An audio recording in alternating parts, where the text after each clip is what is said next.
고린도후서 3장 1에서 18절. 우리가 다시 자천하기를 시작하겠느냐? 우리가 어찌 어떤 사람처럼 추천서를 너희에게 붙이거나 혹은 너희에게 받거나 할 필요가 있느냐? 너희는 우리의 편지라. 우리 마음에 썼고 무사람이 알고 읽는 바라. 너희는 우리로 말미암아 나타난 그리스도의 편지니 이는 먹으로 쓴 것이 아니요 오직 살아계신 하나님의 영으로 쓴 것이며 또 돌판에 쓴 것이 아니요 오직 육의 마음판에 쓴 것이라. 우리가 그리스도로 말미암아 하나님을 향하여 이 같은 확신이 있으니 우리가 무슨 일이든지 우리에게서 난 것 같이 스스로 만족할 것이 아니니 우리의 만족은 오직 하나님으로부터 나느니라. 그가 또한 우리를 새 언약의 일꾼 되기에 만족하게 하셨으니 율법 조문으로 하지 아니하고 오직 영으로 함이니 율법 조문은 죽이는 것이요 영은 살리는 것이니라. 돌에 써서 새긴 죽게 하는 율법 조문의 직분도 영광이 있어 이스라엘 자손은 모세의 얼굴에 없어질 영광 때문에도 그 얼굴을 주목하지 못하였거든. 하물며 영의 직분은 더욱 영광이 있지 아니하겠느냐. 정죄의 직분도 영광이 있은즉 의의 직분은 영광이 더욱 넘치리라. 영광되었던 것이 더 큰 영광으로 말미암아 이에 영광될 것이 없으나 없어질 것도 영광으로 말미암았은즉 길이 있을 것은 더욱 영광 가운데 있느니라.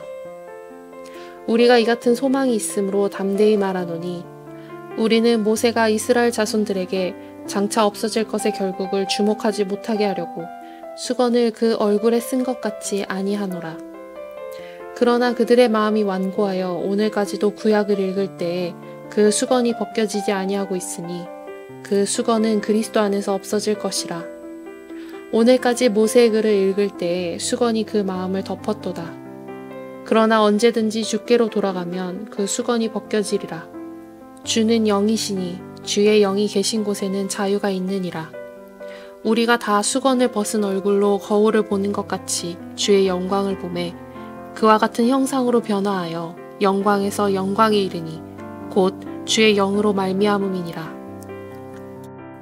바울은 오늘 말씀을 시작하면서 고린도 교회가 영광에서 영광에 이르는 모습으로 말미암아 주 안에서 확신이 있다는 것을 설명합니다.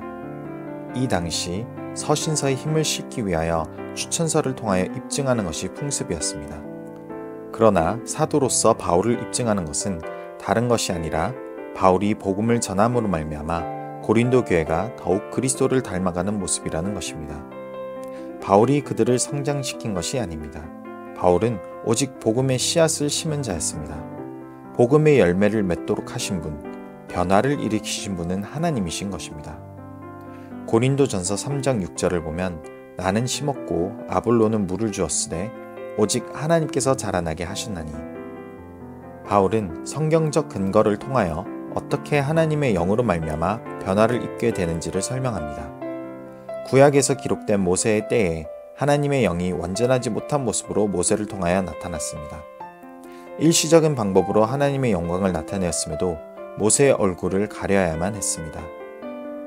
그리스도로 말미암아 얼굴을 가렸던 천은 이제 제거되었습니다.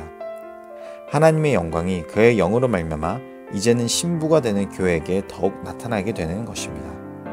그러므로 믿는 성도는 영광에서 영광으로 더욱 변화되어 가는 것이며 이는 즉 매일 그리스도를 닮아가는 것을 말하고 있는 것이며 이 변화는 우리 안에 거하시는 성령님이 하시는 것임을 바울이 설명합니다. 빌립보서 1장 6절을 보면 너희 안에서 착한 일을 시작하신 이가 그리스도 예수의 날까지 이루실 줄을 우리는 확신하노라. 하나님이 믿는 성도의 삶 가운데 더욱 그리스도를 닮아가도록 매일 역사하고 계십니다. 하나님께서 우리가 복음을 믿고 받아들인 날부터 예수님을 만나는 그날까지 반드시 이루실 것을 믿으며 오늘도 주님의 뜻 가운데 변화되길 소원합니다.